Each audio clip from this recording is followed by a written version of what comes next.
बहुत ही अच्छा श्लोक है ये, बहुत ही अच्छा श्लोक। हम बहुत से भक्तों के मन में संदेह रह सकता है श्लोक इस तथ्य के तरफ, तो उसको सुनना हमारे लिए बहुत महत्वपूर्ण है। आज का विषय है कि यदि मान लीजिए भक्त से पाप हो जाए, तब उसे क्या करना चाहिए? What he should do? तो यहाँ पे श्रीमद् भागवतम छठा स्कंद तीसरा अध्याय 26 श्लोक 26वां श्लोक है और उसको इस पे कह रहे हैं, एवं विमृश्य सुधियो भगवत्यनन्ते सर्वात्मना विदधते खलु भावयोगम् ते मे न दण्डमर्हन्त्यथ यद्यमीषां स्यात् पातकं तदपि हन्ति उर्गायवादः। स्वयं यमराज जी बोल रहे हैं, जो सबके पाप और पुण्य का निर्धारण करने वाले हैं। तो कह रहे हैं कि एवं इस प्रकार से भगवान के भक्ति की महिमा पर विचार करके विमृश्य विमर्शन का मतलब होता है विचार करना, भाई क्या चीज अच्छी है, ये चीज अच्छी है, ये चीज नहीं अच्छी, इस प्रकार से विचार करना। इनके द्वारा विचार करके सुधिया, धी मतलब बुद्धि, जो बहुत अधिक बुद्धिमान है, खूब अच्छी बुद्धि वाले, उनके द्वारा विचार करके भगवती अनंते, उन भगवान में जो अनंत है, दिख रहा है भगवती भगवती अनंत, उन भगवान में जो अनंत है, सर्वात्मनः पूरे मन से, वाणी से, शरीर से, विदधते स्वीकार किया जाता है, ग्रहण किया जाता है, खलु निश्चित रूप से क्या स्वीकार किया जाता है? भाव योग अर्थात भक्ति योग को स्वीकार किया जाता है। पूरी लाइन का क्या अर्थ होगा? भगवान की भक्ति की महिमा इस प्रकार समझते हुए जो बुद्धिमान है, जो विचारशील है और सुंदर बुद्धि वाले हैं, वह भगवान कृष्ण में जो अनंत हैं, मन से, वाणी से, शरीर से अपने भक्ति योग को स्वीकार करते हैं, भक्ति योग करते हैं।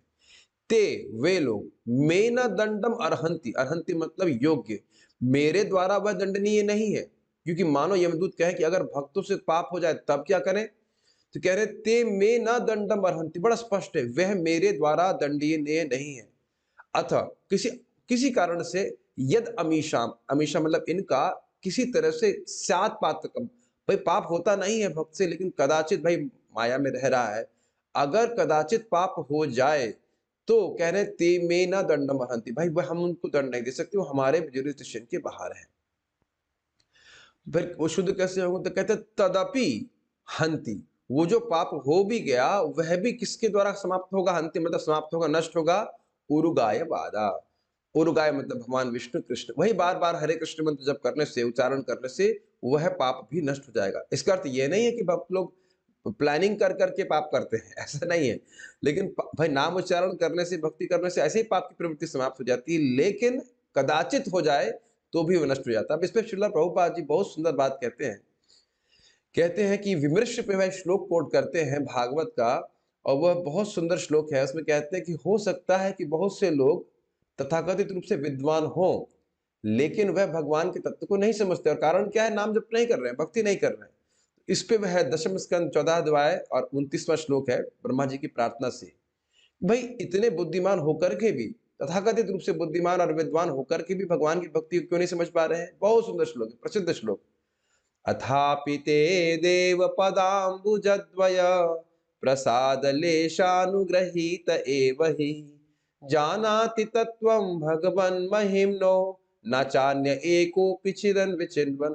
अथ, हे भगवान, इसलिए, अथापि ते देव, हे देव, ते देव मतलब देव आप, आपके देव, हे भगवान श्री कृष्ण, पदाम्बुजद्वय, जो आपके दो चरण कमल हैं, उनका प्रसाद लेश अनुग्रहित, जो लोग ते मतलब जो लोग या वो जो भगवान के कृपा के लेश के द्वारा अनुग्रहित हो, थोड़ी सी लेश मात्र भी कृपा प्राप्त हुई, और ए वही का मतलब निश्चित इनको प्राप्त हुई है।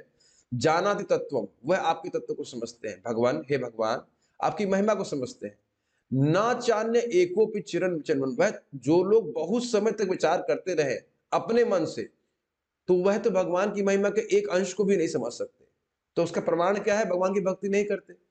तो इसीलिए जो व्यक्ति भगवान का नाम जप करता है भक्तों के संग आकर के, उसको भगवान की कृपा मिलती है, और उसके हृदय में ज्ञान और प्रकाशित होता है कि भाई मुझे भक्ति करके ही समय मेरा सारा उद्धार हो जाएगा। समझ पा रहे हैं? इसी प्रभुपाद जी क्यों कोट कर रहे हैं विमृश्य सुधियों के ऊपर, कि जो विचारवान है और सूधी वाले हैं, दोनों को पकड़ना होगा। बहुत विचारवान हैं और अच्छी बुद्धि वाले हैं। और अच्छी बुद्धि वाले कैसे हुए? भगवान की कृपा से। और भगवान की कृपा कैसे प्राप्त हुई? भक्तों की कृपा के द्वारा, भक्तों के द्वारा सुन करके उस प्रकार से प्राप्त होते हैं। और यही बात चैतन्य महाप्रभु कहते हैं कि इस युग में जो हरे कृष्ण मंत्र कर रहा है वो सुबुद्धि है और कुबुद्धि और बाकी सबकी बुद्धि बंद है, बंद ही नहीं, खराब बुद्धि है। तो सभी सुबुद्धियों को मेरा नमस्कार। और आप लोग से अच्छा लग रहा है कि आप इस प्रकार से हरे कृष्ण मंत्र सिप कर रहे हैं। Okay, so you got it. कभी कोई गलती हो भी जाए तो ये नहीं कि कुछ और प्रायश्चित करने के चक्कर में पड़े, वह तो भक्ति देवी के प्रति अपराध होगा। ठीक है, भक्ति करके ही हम पूरी तरह से शुद्ध हो जाएंगे। हरे कृष्णा।